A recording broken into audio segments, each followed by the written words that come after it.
So let's not think too much, just fall into my hands. We don't know what's gonna happen, so let's just slow dance. And let's not fall in love unless it's part of the plan. 'Cause if it's true, maybe I'll make room for you.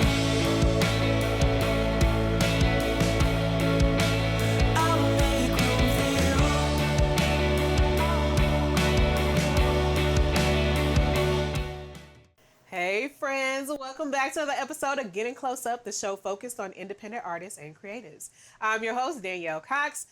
My guest today is a vibe. He's several vibes. He's the vibes, if you will. He is an emotive singer, songwriter, storyteller, sound engineer, producer, and you know what I'm gonna throw in there? Philosopher. And you'll see why in a minute. I got 22 questions and they're all for him. Today, we are getting close up with Malek Azrael of Malek Azrael and the Vibes. Hello. Hi, that was a really good intro. Thank you. Whoa, that was crazy. Okay, yes. I appreciate that. Yeah, hi. I've been working hard. I've been working hard on it. Yeah, I You was know, like, okay. the intro, I got to make you feel welcome. That was good. That was good. I liked it a lot. The 22 part, clever. Yeah, thank you. I appreciate it. You look nice and comfy. We talked about your New York movie star vibe today. Yes, that's the vibe today. Yep. Yeah, I was just like, jeans too cold for jeans. Like, I don't know why, but jeans make me just feel cold and stony. Yeah, they don't. Like They may they may keep the wind out, but they don't insulate very well. They don't. So I totally get it. But you look great. Thank you. I have been so looking forward to talking to you. I told too. you that I am a fan. Mm-hmm. I love your music. When people ask me, hey, who are some of your favorite artists? You are in the list, just so you know.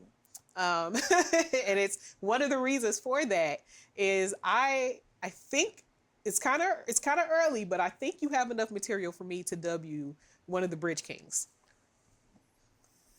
I feel like you do. Yeah, hit. No, for real, because like I love a bridge. Like I teach songwriting, and like that is like every time we get to like song structure, I'm talking about the bridge. I'm like, listen, I literally have said word for word, the bridge is like where you gotta eat. Oh, you gotta have a good bridge. And you be eating. Okay.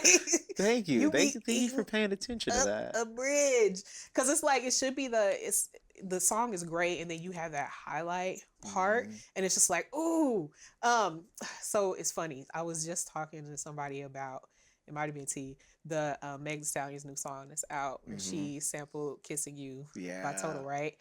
I got so disappointed when she got to that bridge because it's such an iconic bridge of the song that she sampled, and she's just kind like, of some of the best part. Oh my God. Yeah. And then she just like didn't do nothing. She's just like, pop your and then that was it. And I was like, girl, what? What? I was offended. Like, people sleep on bridges. They sleep on them, they sleep under them, but you shouldn't. You shouldn't. Like, don't use a bridge. It's okay. It gets you to the next part. It gets you to the next part.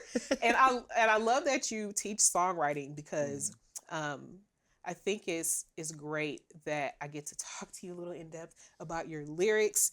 We're going to get into that because I think it's really interesting how your start in songwriting had to do with being anxious and kind of, fearful of people and that's being in multiple situations, and that gave birth to your songwriting ability. So we're definitely going to get into that. But what I want to start with is your style. Okay. I love this. I love your style because it hits at a lot of things that are very familiar, but you bring it about in a very fresh way in your own perspective. And also it might be a little unexpected for people. When I've tried to, I told you I've suggested you to people. And when they ask me what type of music you do, and I'm like, well, if I would describe him, I would say that he has a very soulful voice, but he's moving in like an alternative space. And so if you can put whatever you want an alternative in front of it, he does that. So that's how I see it. But how would you describe your style? Oh my goodness. First of all, you did your research. Cause yeah. So yeah, I mean, wow, you really just kind of did it really well. I think my approach to like how I create music is that I try to just be a reflection of like how I've experienced the world in like music. So, you know, I grew up like in a very like black cultural household with gospel, R&B. We had like Luther playing. We had like that was Right. kind of what was going on in my household. But then my dad kind of introduced me to rock because he got obsessed with Guitar Hero. Oh yeah. Yeah, and so for him, he was like reminiscing over all these rock songs that he couldn't necessarily like out loud. So then but like for me, I was young, like that just seeped in. And then the early 2000s, we had so much good music going on. So much. So I think once I started like being able to write, I think it was really, I leaned into the things that I just admired, and I think I'm a very eclectic person already, and like how what I like, how I want things to look. Like I'm pulling from so many places. So when people ask me like, what's my inspiration? It's sometimes really hard because I'm like, it's kind of like a lot and not in ways that you would expect. So I think that is, my style is always going to be like a combination of a lot of things because it's a reflection of how I've experienced the world. So when people ask me what kind of style of music do you make, it is alternative, but like I do make R&B, but I also make rock, and I also would consider myself like in the pop lane as well. So it is it's all, genres are so hard. They are difficult. It's really difficult. Like, and I think a lot of times at a point I'm like, I'll just tell you it's easy, because sometimes it's not about what's the correct label versus just getting you to my music and letting you experience it for yourself. Exactly. So I think right now for my narrative, I've chosen indie rock and R&B. Got it. Just because I don't know, at the time when I started this, I wasn't seeing a lot of me in like indie rock and rock for real right now. We had like Steve Lacy, which was great. Yes. But then the great artists were like the bigger ones from like before my time. There was like not one from this generation that I felt was like a staple yet. No, yeah, I get it. And everything else just kind of got labeled weird. Even Steve Lacy, when they decided to make a bucket for him, they said alternative R&B. Yeah. So yeah. So that's what I mean. Like another untelevised Grammy award. Another untelevised Grammy for a song that was Clock it. Major. Okay. Because that's true. It's very true. It's like if you don't fit in the bucket, but they have to acknowledge you, you still don't seem to earn your place. Yeah, I mean, that's kind of, I think that's what I've struggled with my whole life. I mean, I get a lot of pushback from a lot of people about what I create, and I think that's kind of that is just like my always going to be my battle as an artist, is like people won't upset because I'm not creating the art that's expected, and it's a catch-22. It's a catch-22. Well, see, there we go. Because it's like they want art that's fresh, but they want something that's familiar. And well, they want to. Well, kind of touching back to something you said about your dad, where he couldn't like certain things out loud. Yeah. And I get that. Yeah. I grew up in an era of where things were mostly mishmashed because we had to be exposed to a lot of things because our stuff wasn't being played everywhere. Yeah. So, my generation, we're fans of Green Day. We're fans of all kind of, like grunge and alternative rock. And like when it was finding its place, we latched onto that. And, but it's interesting that you say not being able to like out loud, because I see that. And touching on what you were just saying, that's where I see the connection point. I wanted to ask, with that pushback that you experienced, have you ever felt out of place? And what specifically was about it that made you feel out of place? I feel out of place all the time. I think, oh my goodness, yeah. Did it just settle on you? Well, like when I tell you, I don't think I've actually said that out loud. I don't think I ever truly feel like there's a place for me. And I think that's also why I'm the like artist I am, because I'm like, oh, well, there's no space for me, so I got to make it. So you gotta make it. That's, I mean, and that it's difficult at times. I think the most that I've probably felt the most out of space, and a lot of artists in Kansas City deal with this, which is, artists who are of color not doing R&B or pop, going into some of these spaces that are catered to like a different demographic. I won't say necessarily white, but I'll just say different because, but it's not really us. And then since they're not expecting to see you, they think other people don't expect to see you, so they just rather not. And you can tell like kind of how they push certain things, like what they're enthusiastic about. I think with how I have like been putting out music and everything, every time I've released, my goal is just to really show people more of me. And and what I mean by that is that like I am a Black young man that grew up in America. So it's how do I not live in this place without being influenced by the pop culture, which, is a lot of, keep it 100, like there's a lot of people that don't look like me, right, making good music. It's good music regardless, like, and I do listen, and I think when I create, my mind is like, I'm creating for what I've been inspired by, so it's from everywhere and everything, and that's why I love like what I've done with this last project with Feels Like, because Feels Like it came from trauma. And I can definitely tell, and it's I can tell from the lyrics, but at the same time, looking at it visually, you don't get that. Like even with the image we have behind you right now that we clipped from something, it feels like it's a vibe. It's a party vibe. Even the orange color that you use. Because we're definitely going to get into more of the inspirations of regarding the songs themselves, but your style choices is something I'm really curious about. Like, did you curate how that looked? Yourself? I was neurotic about it. I was like, well, what's art without little neuroses? When we created this music, like to create Feels Like, and this is like something that I think I had to go through. It was like the hardest project to finish. Not because it was just like a hard body of work, but because there was so much happening in my life. And I started this project, I think I recorded Waves in like between 2019 and 2021, which was like my first ever anything. And it was just like an appetizer of like everything that I wanted to be and am. And then when Feels Like kind of came about, I started writing that around 2022. And during that time, I was like just turning 22, and life was weird. And I think it's a pivotal time. It's very pivotal. And I was dealing with so much, and then I started really experiencing what it's like to have trauma and things happen in your life that you don't expect, that you don't really plan for.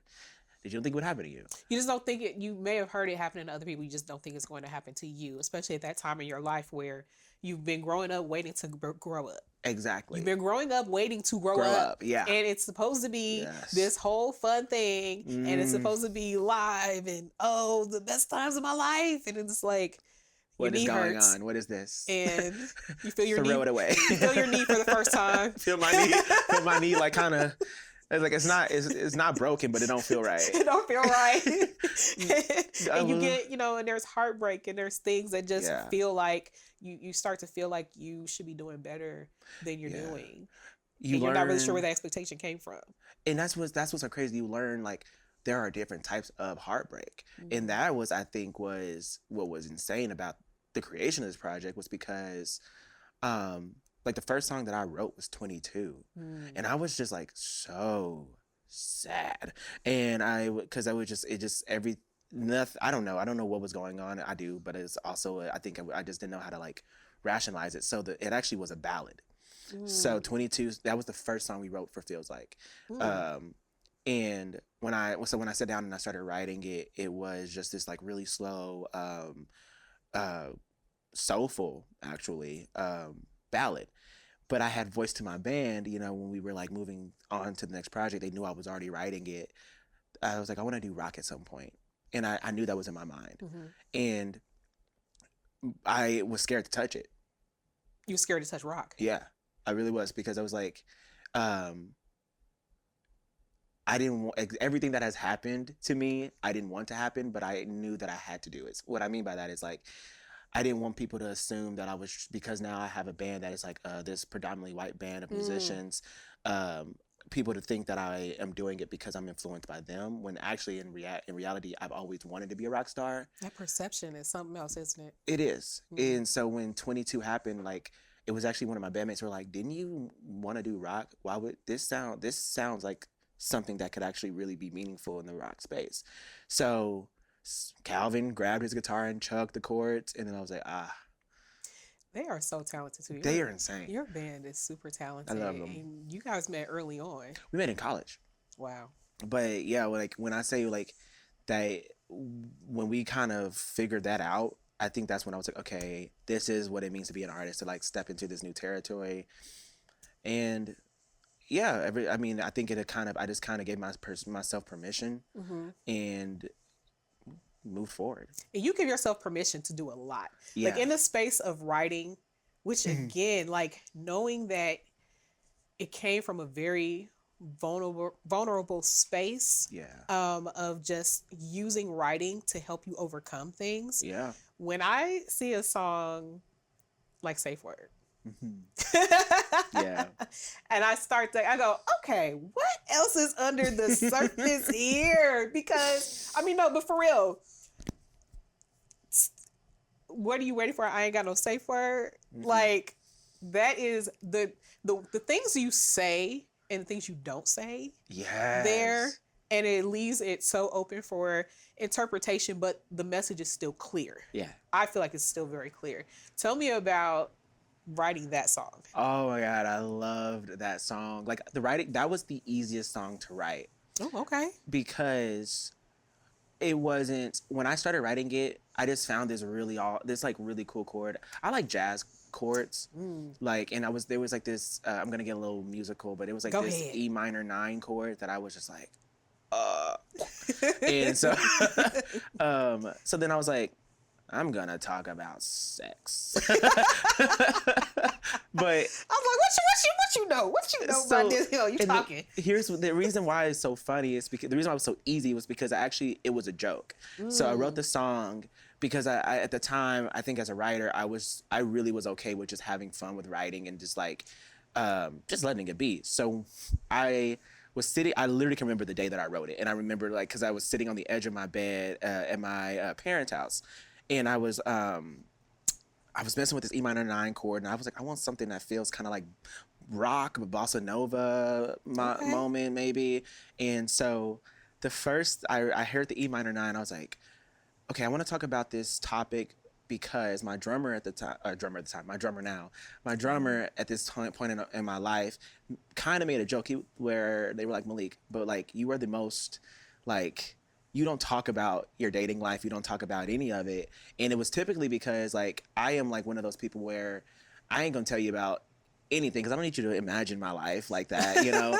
And they were like, keep that door closed. They were like, but what do you like? You know? And I was just kind of like, I don't know. And I feel like I have this baby face. So I think people think I'm younger than I am sometimes. So I was like, I need to talk about this topic, but I want to kind of like ease people into it a bit.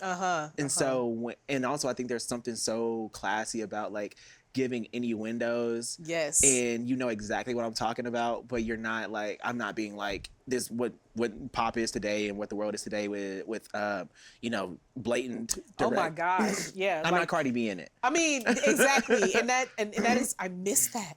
Yeah. I miss that. It's like everybody knows I'm a fan of Prince. So like, I miss that type of thing. Yeah. Where you can tell me but not tell me. You can say it but not say it. I don't have to like, you know.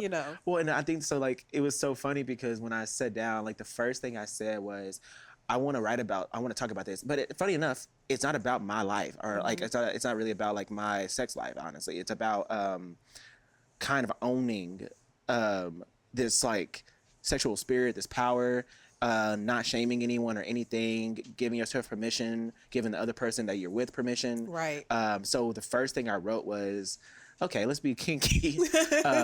I like it when you're mean to me. Like that was the first thing I wrote. I like it when you're mean to me. And I think from then on, everything just kind of trickled. I called Calvin, my guitarist, and I was like, I showed him the song and I was like, I'm to this part where like, I want to say this, but I don't know if it's like too much. Like, and he was like, what do you want to say? I was like, baby, what you waiting for? I ain't got a safe word. And he goes, chug that. Chug, And he was yeah, like, yeah, chug yeah. that. And I was like, okay.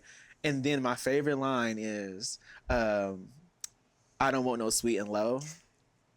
That is my favorite line because I actually turned and looked at a sugar packet. Because I was like, how do I say, I don't want the sweet stuff? Yeah. And so that was like, I don't know. Because sweet and low is sweeter than sugar. Yes. And it's not real. And it's not real. So it was just like, it's, see? you know, so it's just like, I feel like kind of like telling this person, like, I want all of you. I want this moment. I feel safe with you. Right. And that was really like, I think Safe Word, which is such an easy song to write because it felt like I was giving myself permission to talk about something new. And it's an exchange of risk. Yeah. When you think about the whole process of even coming up with that song. Yeah. I'm taking a risk even talking about this. Mm-hmm. How do I do this and say, I'm going to give all of myself to it? Yeah. I'm not going to allow myself to have a safe word out of this, out of talking about this, out of singing about this, and then eventually having to perform it. Oh, when I had to perform it for the first time, I was so scared because I'm like, okay, so the way that I performed it, I didn't actually like, I tried to be real smooth about it. I was like, I'm not going to even like introduce a song. I'm just going to like start singing and like, and see who like hears what I'm saying. Like, you know, because like some people, if the beat is good, they don't really listen to the lyrics. They don't hear it, yeah. But if somebody's like, wait a minute. So I think that like that, when I first performed, I was like, okay, this is a new lane for me. And I think I actually broke out. Waves was just like this, there was this transition that like I wanted, feels like to feel like a transition of like from like kind of like pre-adolescence, I guess, to like being an actual adult. Now with your band, we talked a lot about them so far because they've been an integral part in the success of your projects and the vibes, putting everything together. But like, do they also collaborate with you on building songs, working on things? Talk to me about that process. Okay, so the process for us, and okay, I have tried to like change it because, you know, I think I have a fear that I get so excited about things that I don't sometimes leave room for other people. And that's scared. Oh my God, I relate to that so hard. I had to be so real because it's just like when I get an idea, I'm like, you know, but turns out the way that we create is how we've been creating from the beginning, where I write a project, to be honest. I write so many songs and I will like curate it on this little app where I can make a track list of an album essentially, like, and get, like, it's a concept and it's just literally me voice memos and it's usually like about me and my life or something, you know, whatever, and I will introduce it to the band. And I have certain songs where it's like there'll be moments I care about one song and one particular part more than others, where it's like, oh, I have this specific idea for drums or bass or guitar, but a lot of times I also try to leave like room for them to interpret it. And trust their artistry. Exactly. Because they're really talented artists. They are. And they can like, and that's where they thrive. And I'm all about putting like my friends and my team in positions where they can thrive and really shining their skills. Like, so for example, Safe Word, I actually wrote that song when I finally like figured out that it was going to be something that I wanted to do, I wrote it. That in Crisis, I wrote it with Josh in mind, my drummer, because I was like, with Waves, it was so good, like acoustic guitar led. For this one, I looked at him and I was like, Josh, highlight him. This is your project. Like, you got to tap in, you know? Yeah. And he really said with it. And he listened. And then same thing with Calvin. Like, Calvin's an insane guitarist. Oh yes. And I will have moments with him where I was like, I will try to like write something that resonates with me as a writer, but I know I can come up with an idea and give him. So like, for example, with Room for You and In Your Mind, that was Calvin's world. And so I like his voice. I really like that. Like I loved it. And so when we got Quinn is just such an amazing bassist. And so he was really easy to kind of like write into this whole project. So that's my job. It's like, I guess the writer is, I'm thinking about how can I like, essentially, I'm going to make a sports reference. How can I alley hoop? Okay. Hopefully I use that right. Yeah, you did. How to my guys, and like they do it. And I think I try to leave that room for them. So that's kind of how we write. Like I'll just bring like the song, the skeleton, and let them fill in the meat. Yeah, that's why I wanted to ask about that, because it's most bands, it's like where it's the name of a person and the band. Yeah. You know, it's more like, well, they're kind of operating as in-house session musicians, you know, and it's not always where it's like we're a unit. But even though that's how the name is set up, you guys are a unit. Yeah, I think so. That's actually been like one of our biggest battles, I think, in our band and in our brand, which has been like, when we perform, people will see like my name on like the recordings, and then but see our names on live event, like the full, like they'll see my name, Malek Azrael, on like everything that's on like digital platforms, and then they'll see like the band's name when we do flyers and stuff. The reason why that is because when I first started this, I was releasing my first album under my name, and the way that when we got together, we discussed it. I was like, hey, we're releasing this project. They were like, no, it needs to be under you, because you're talking about your stories, you're like putting these projects together, you're moving them forward. We are, you know, here as your band and your support as well. So, we are a band. So I think we move in one unit, because I made them very intertwined with my brand as just like a separate artist, period.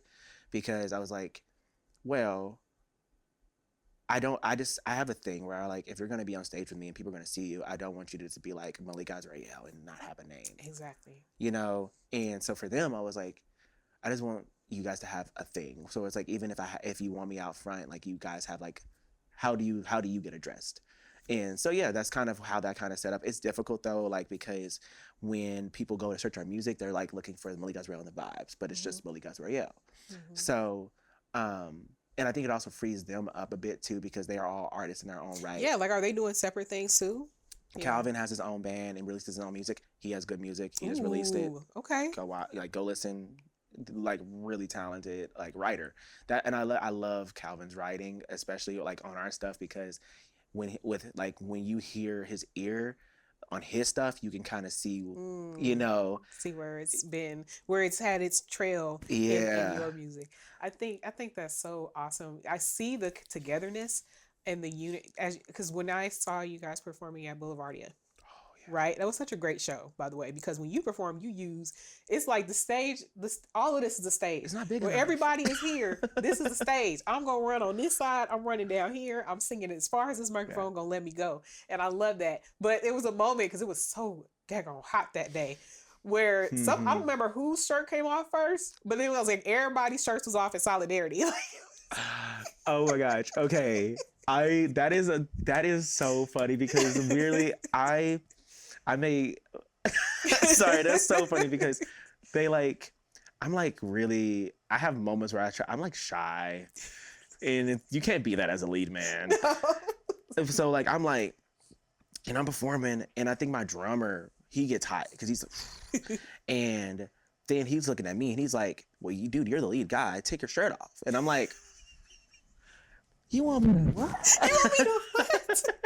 And so I'm singing, and the thing is, I look at my whole band when I perform. It's like, so I'm like, I like to make eye contact with them, so they know that we're here together, you know, because like it also steadies me, because I'm like, are you scared? I'm scared. Okay, so like I'm like singing, I look back at Josh, and Josh is like, he's like, take it off, and I'm like, and I go.